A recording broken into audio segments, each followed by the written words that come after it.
안녕하세요, 올바람입니다. 게임스탑의 쇼셀러들이 현재 약 달에만 200억 가까운 손실을 봤으나 여전히 많은 헤지펀드들이 몰리면서 이런 게임스탑의 공매도 전쟁은 꽤 오래 갈 듯 합니다. 이런 흐름이 조금 더 오래 간다면 어쨌든 헤지펀드가 롱으로 잡고 있던 것들을 팔고 숏에다 때려야 되기 때문에 수급상의 변동은 다음 주에도 조금 더 이어질 수 있다는 내용이고, 혹시나 이제는 좀 생각을 해봐야 되지 않을까 생각이 드는 것이, 만약에 하나지만 어쨌든 최악의 시나리오도 한 번은 생각해봐야 하지 않나 이런 생각이 들고 있습니다. 이 S3 파트너스라고 공매도 관련 헤지펀드의 동향을 말해주는 곳이 있거든요. 근데 이곳에서 현재 이런 게임스탑의 공매도가, GME의 공매도가 빠지고 있다는 건 현재 잘못된 얘기라면서, 지금은 새로운 헤지펀드들이 이런 공매도를 다시 또 이렇게 줄 잇듯이 계속해서 대체하고 있음을 말해주고 있다고 합니다. 그러니까 새로운 헤지펀드들이 또 한 번 들어와서 게임스탑의 공매도를 계속 이어가고 있는 그런 상태라는 점이죠. 그래서 게임스탑의 주가는 현재는 지금 이런 식으로 변해오고 있는 상태인데, 지금 이 정도 관점에서 아마 많은 헤지펀드들이 들어왔을 거다 이런 얘기들이 들고 있습니다. 만약에 이런 사건이 조금 더 오래 가게 된다면 수급상의 변동도 좀 더 이어지지 않을까, 그래서 약세장을 띌 가능성도 혹은 만일의 하나의 가능성도 예상은 해봐야 될 것 같습니다. 일단은 한 주의 시작을 하는 일요일이니까 저번 주에는 다음 시장, 다음 주에 총매제에 대해서 정리를 해드렸고, 이번에는 미국 주식시장의 전체적인 펀더멘탈을 확인할 수 있는 12개월의 12 forward EPS를 다시 기준으로 시작을 한번 봐봅시다. 일단 가장 먼저 볼 수 있는 건 왼쪽에서 최근의 EPS가 빠르게 성장하고 있다는 점이죠. 확대해보면 다음과 같이 이렇게 보입니다. 1월 초에 forward EPS가, 그러니까 12개월 후의 EPS에 대한 어떤 예측이 약간씩은 횡보하는 모습들을 보여줬었습니다. 이때 당시에. 그러나 현재는 수익 발표를 함에 따라 계속해서 상승하고 있음을 확인할 수 있죠. 그런데 항상 말씀드리는 건, 균형 있게 다른 모습도 보게 된다면 이미 주가는 큰 규모로 선반영하고 있다는 점입니다. 사실 이 점은 이제 이때랑 EPS는 많이 갭이 이만큼 벌어지게 된 이유에는 결국에는 금리를 통해서 해석할 수밖에 없는 영향이 있습니다. 그래서 지금 약간 지켜봐야 하는 건, 여러 번 얘기 드리는 점이지만 인플레와 금리를 잘 보면서 투자를 해야 하는 때라고 생각을 합니다. 얼마 전에 그 뉴욕 대학교의 다모다란 교수가 CNBC에 나와서 얘기한 내용에 대해서 이제 편집을 해서 아마 내일이나 얘기를 드릴 것 같은데, 핵심은 전에 저도 계속해서 짚고 있는 내용 중에 하나고, 그렇지만 지금의 시장을 바치는 세 가지의 룰이 있습니다. 하나는 경기는 빠르게 좋아질 것이고, 두 번째는 기업들의 어닝도 빠르게 좋아질 것이며, 세 번째는 금리가 현재의 상태를 유지해야 지금의 장세가 지속 가능하다는 것입니다. 근데 다모다란 교수가 말한 것도 이것에는 가장 강력한 모순이 있다는 점이죠. 경기가 좋아지면 당연히 금리는 조금씩 올라갈 수밖에 없는데, 이 실질 금리를 따지는 게 문제다 이렇게도 해석될 수 있지만, 그것보다도 실제로는 결국엔 명목금리 그 자체가 더블업 혹은 약 2%나 3%까지 치솟게 된다면 시장은 무너질 수밖에 없겠죠. 그렇기 때문에 다만 지금 시장이 기대하고 있는 건 결국에는 그 페드를 믿고 있기 때문에 지금의 장세가 지속 가능하다는 점입니다. 시장이 기대하는 건 페드가 결국에는 나중에 10년물 장기채 매입이나 아니면 YCC를 통해서 적극적으로 명목금리를 내려줄 것을 담보로 투자하고 있는 장세란 점이죠. 아무튼 주가는 떨어졌기 때문에 지금의 주식 상태에서는 주식의 매력도는 조금 더 올라갔다라고 볼 수도 있겠지만, 항상 이 세 가지의 룰을 기억하시면서 지금은 조금 더 입체적으로 생각해야 될 때라는 점입니다. 이 장세가 계속해서 지속될 수 있는가에 대해서도 계속 지켜보고, 장이 지속된다면 펀더멘탈은 어떻게 변하고 있는가도 함께 생각해야 할 시기이죠. S&P 500의 그로스는 4분기 예상 수익 감소율이 마이너스 2.3%로 9월 30일 당시 예상했던 혹은 1월 둘째 주 당시에 예상했던 8.8%보다 상당히 훨씬 좋아졌습니다. 그리고 수익의 리비전에 대해서는 9월 30일 당시 예상 수익 감소율은 12.7% 마이너스였습니다. 그런데 이번에 12월 31일 기준 예상 수익 감소율은 9.3% 정도 줄어들 것이라고 훨씬 더 3.4%포인트만큼 좋아졌죠. 그리고 올해 1분기 가이던스들이 나오기 시작했죠. 그래서 30개 기업들이 포지티브 EPS 가이던스를 냈고, 그리고 11개 기업은 네거티브 EPS 가이던스를 냈습니다.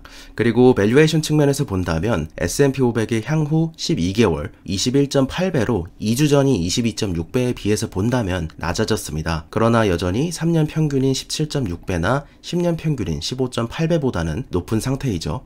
그리고 스코어보드 측면에서는 500개 기업 중에 185개 기업이 4분기 수익을 보고했는데 150개 기업 정도가 EPS 서프라이즈, 그러니까 실제로 주당 순수익 측면에서 서프라이즈를 냈고, 그리고 140개 기업 정도는 레비뉴 서프라이즈를 냈습니다. 그러면 EPS 측면에서 엄청난 서프라이즈를 낸 섹터의 주인공은 어디냐면 S&P 500의 섹터 단위의 EPS 서프라이즈를 가장 크게 낸 섹터는 파이낸셜스, 그러니까 금융 섹터였고, 그리고 2위는 IT 섹터였습니다. 성장 예상 같은 경우가 무려 마이너스 9.4%에서 플러스 14.7%로 섹터 전체가 무려 24.1%포인트 갭을 상승한 것이죠. 그거를 이제 아래 테이블도 조금 안 보이실 수 있어서 이걸 확대를 했습니다. 그렇게 본다면 역시 가장 큰 서프라이즈가 파이낸셜스이고 두 번째가 IT임을 확인하실 수 있죠. 그래서 현재 12개월 후의 기대감을 가장 많이 반영하고 있는 섹터는 왼쪽의 파란색이라고 꼽을 수 있고, 그리고 현재 상황에서 저평가된 부분 혹은 미래 가치가 성장률이 많이 떨어진다 이렇게 판단되고 있는 부분은 오른쪽의 빨간색일 겁니다. 가장 5년치와 10년치 주가와 큰 변동을 안 보이고 있는 섹터가 바로 이쪽에 몰려 있죠. 주로 꼽는다면 헬스케어와 파이낸셜스를 꼽을 수 있을 겁니다. 그리고 오른쪽을 보시게 되면 작년 말쯤에 예상했던 그런 것보다 포워드 EPS가 대략 추정치가 상당히 높아지고 있습니다. 원래는 2021년 이 정도였거든요. 이 정도를 2020년 3분기만 해도 한 이 정도를 예상했었는데 지금은 그게 훨씬 더 좋아져서 대략 2019년의 상승분만큼을 따라갈 수 있을 것이다 예상이 되고 있고, 이걸 좀 더 이제 크게 보여드리자면 이런 식으로 되어 있죠. 2020년에 S&P 500의 전체 EPS는 138.89달러로 이렇게 마감할 것으로 예상이 되고 있고, 2019년에 이전 최고치 레코드 하이였던 163달러에 비해서 2021년은 2019년 수준을 넘겨서 172달러 수준으로 상당히 상승할 것으로 예상되고 있고, 그것보다도 같은 궤적으로서 198.54달러로 굉장히 EPS에 큰 상승이 있을 거라고 예상하고 있는 그런 장세라고 볼 수 있습니다. 그리고 이제 테슬라가 어닝 발표 이후에 하락한 부분에 대해서 야후 파이낸스에서 나와서 아크인베스트 애널리스트인 타샤 키니가 테슬라의 주가 하락이 결국에는 장기적으로 봐야 하는 기업이고 어닝은 이런 것들을 설명해주지 못한다면서 이전에도 꾸준히 강조하고 있는 부분들에 대해서 다시 한번 강조하는 모습들을 보여줬습니다. 함께 보시죠. Shares of Tesla in the post-market are down about 4%, not as much as when the earnings report first hit. We're going to talk about this earnings report with Tasha Keeney, ARK investment analyst. It's good to have you here and help us understand. I get it. They missed on their, earnings per share. Adjusted, it was 80 cents. The street was expecting $1.01. But look, they grew EBITDA. They grew revenue. What is the message the investors are saying to Tesla? Not enough, not good enough. I mean, they give Tesla a pass all the time. It's funny you say that. In my experience covering Tesla, I can't say that the company, it doesn't feel as if it's always gotten a pass. I feel like this year, what we've really seen change is that, so first I should say at ARK, we're focused on the long term. We're focused on disruptive innovation. Tesla is a leader in electric vehicles and autonomous technology. We think they're at least three or 4 years ahead of the competition. And so I feel as if the street has definitely realized that they're a leader in EVs. That's been the big change this year. We've seen a lot of analyst notes recognizing that. I think this particular quarter, the miss on EPS, well, long term, the research that we've done on electric vehicles shows that battery costs should decline over time. We use something called Wright's Law, which says for every cumulative doubling in production, you get a corresponding reduction in price. So we expect those costs to decrease. That should help Tesla's margins over time. So I would say quarter to quarter, we're not too concerned about any specific miss on that line necessarily. We're really looking at that long-term picture. Natasha, one thing that could be weighing on the markets here, our colleague Jared Blikre just flagged this here for us, is the fact that we didn't get any specific guidance when it comes to production targets. I guess, what are you looking for? And what do you think is needed just in order to meet the street's expectations on that? Yeah, so they did say that they expect to grow at a 50% rate instead of giving a flat out target. But I'd say overall, I mean, if you look at the big picture here, Tesla is the leader by far in market share for battery electric vehicles. We've seen them have great success in China, a market in which it's typically been historically not easy for a foreign company to wholly own a factory, for instance. Tesla's the only company to do that. And their brand power is really great there. So, I'd say longer term, we see them scaling like crazy. They're building up in Berlin and Shanghai and Austin. There's been recent talks of India. I think, what we should be thinking about is whether or not the traditional automakers will be able to catch up to Tesla, because we really do think that electric vehicles are the way forward. They're already lower on a total cost of ownership basis. And given the cost decline we see in batteries, we expect those sticker prices to come down. And actually, I should mention, we just put out some research today, our Big Ideas report. My colleague Sam Kors has done a lot of great work on these battery cost declines. So all of that is in there. And I think what people are maybe missing in the Tesla story is still this autonomous technology piece, which is what I cover. I think that Tesla released this beta full self-driving update to vehicles. I'd be excited on the earnings call to see sort of what they have planned next there. But we think that the opportunity in ride hail could give them a recurring revenue stream with much higher margins than the traditional auto business. So if you're thinking of that margin line, that's something to look out for sure. I know a couple of Tesla owners who just brag and adore these vehicles. One of them, my older brother, and I always tell him, keep your hands on the wheel, because he uses the self-driving feature, even though it's not intended the way I think he is using it. Sorry for calling you out, Danny. But they just dropped the price of the Model 3 in China. How much lower, though, in the US and in, for instance, Europe, will that price target have to be for them really to, I'm sure the traditional automakers are worried, but to really start sweating? Yeah, so the question is, when do we see this price parity point? And I feel like the price of the Cybertruck sort of already surprised, and I think gave us a really great indication that we're getting there. Tesla at Battery Day this year announced that they're going to produce a $25,000 car, and we know that the changes that they're making to their batteries, in terms of this, this structural battery, basically, the cell to vehicle versus cell to pack. This is going to make a big difference in terms of cost and range. So basically, you're going to be able to offer a longer range vehicle for lower prices. So that's supposed to happen over the next few years, that $25,000 car. And I think that's what people are looking for in terms of this mass market vehicle that's much cheaper than a gas-powered car, because gas-powered cars are only getting more expensive with emission standards. They're not riding that cost decline curve that we see in electric vehicles. And on top of that, in terms of performance and range, Tesla's really unbeatable today. So again, I think they still have a comfortable lead there.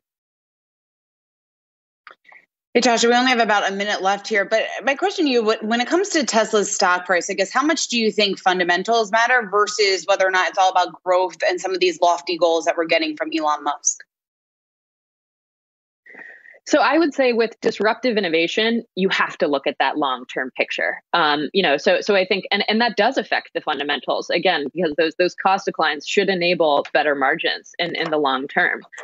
So I think in terms of goals, we're looking at how quickly they can scale. What sort of advantages they get from these battery improvements that they're making over the next few years. And then I said autonomous technology, I think is really an opportunity that's not well appreciated today. And in fact, we've done some work to say that Tesla could even launch a ride-hailing network with human drivers ahead of robotaxi launch, and still get that recurring revenue line at a great profitability point. So I think that's something that could happen in the near term, even if you don't believe that Tesla is going to create a fully autonomous car. Tasha Keeney, ARK investment analyst, thank you for joining us on Yahoo Finance. 그리고 여기에는 게리 블랙이 조금은 재밌는 내용을 트윗을 해서 추가를 했는데요. 테슬라는 항상 근데 항상이라고 하면 주기성이 있는 것 같으니까 항상이란 것보다 주로 수익 발표 이후에는 주가가 약간씩은 떨어지고 그 후에 상승하는 모습들을 보여줬다는 점입니다. 어제쯤에 게리 블랙이 얘기했던 것처럼 3일 안에 이제 리바운드 된다, 이런 모습들은 조금 어렵더라도 결국에는 흐름 자체는 어닝의 발표 이후에는 약간 소폭 떨어졌다가 그 이후에 또 다시 상승해서 올라가는 그런 모습들을 지금까지는 그려왔다는 것이죠. 근데 이게 뭐 꼭 그러면은 이게 어닝 발표 이후에는 셀 더 뉴스 해가지고 소문에 사서 뉴스에 판다 이게 반복되는 거냐, 이렇게 본다면 또 위험할 수 있는 건 결국에는 시장의 추세라는 거는 시장의 분위기에 따라 바뀌기 때문에 꼭 이렇다고도 볼 수 없는 것이 어떤 더 정확한 사실이지 않을까 싶습니다. 그리고 테슬라의 4분기 실적 발표 어닝에서 평소처럼 모든 자동차의 생산과 생산 장소, 그리고 현재의 스테이터스, 건설 중인지 개발 중인지 아니면 현재 이제 생산 중인지 이런 거에 대해서 나열하는 표를 작성했습니다. 그 중에는 맨 아래에 테슬라가 미래 제품에 대해서 추가했다는 부분들을 알 수 있었죠. 아마 이걸로 조금 더 개연성이 높게 얘기될 수 있는 지점은 이전에 모델 2의 가능성에 대해서 얘기했던 것들이 기억나실 것 같습니다. 그래서 2021년 1월 초쯤에 아마 차이나의 미디어가, 그러니까 중국의 미디어가 테슬라가 이미 프로토타입에 대해서, 모델 2의 프로토타입에 대해서 만들었고 그것에 대해서 딜리버리를 할 수 있는 게 빠른다면 2022년이 될 수도 있다, 이런 얘기가 나왔었죠. 근데 뭐 개인적으로 정말 빠르다면 2022년쯤에도 나올 수 있을 거다, 이런 식으로 생각해 볼 수는 있겠지만, 물론 기술이 언제 완성이 될까를 맞출 수는 없기 때문에 한참의 시간이 좀 더 걸리겠죠. 그리고 테슬라의 그 일론 머스크도 얘기했듯이 프로토타입과 실제 대량 생산으로 가는 거는 굉장히 그 기술적인 차이가 크니까요. 일론 머스크의 얘기를 믿어본다면 배터리데이 당시 약 3년 이내 정도에 개발될 것임을 얘기했었습니다. 그러므로 배터리데이 때 말한 부분이 약간은 조금 보수적으로 말했을 가능성도 있다고는 볼 수는 있겠죠. 그리고 오늘 투자 생각을 전체적으로 마치면서, 만약에 게임스탑 대란이 다음 주까지도 쭉 이어진다면 쉬운 장세는 아닐 거다, 이렇게 예상을 해볼 수 있겠죠. 일부에서는 현재 헤지펀드의 손실액이 점차 커짐에 따라 옛날의 모기지 사태나 여러 금융위기들이 그랬듯이 예상치 못한 곳에서 체인이 끊기면서 순간적으로 어떤 금융 구조상의 위기가 발생할 수도 있는 여지도 만일의 하나이지만 생각은 해봐야 하니까요, 항상. 그래서 앞서 말씀드렸던 미국 주식의 지금 3가지의 어떤 암묵적인 룰들에 대해서 조금 더 생각을 해보시는 계기가 되시길 바라고, 그리고 만일의 하나지만 게임스탑 대란이 조금의 변동성을 더 심하게 만들 수도 있다, 이 점에 대해서도 생각은 해두시는 게 좋을 것 같습니다. 오늘도 좋은 하루 되시길 바랍니다. 감사합니다. 올바른이었습니다.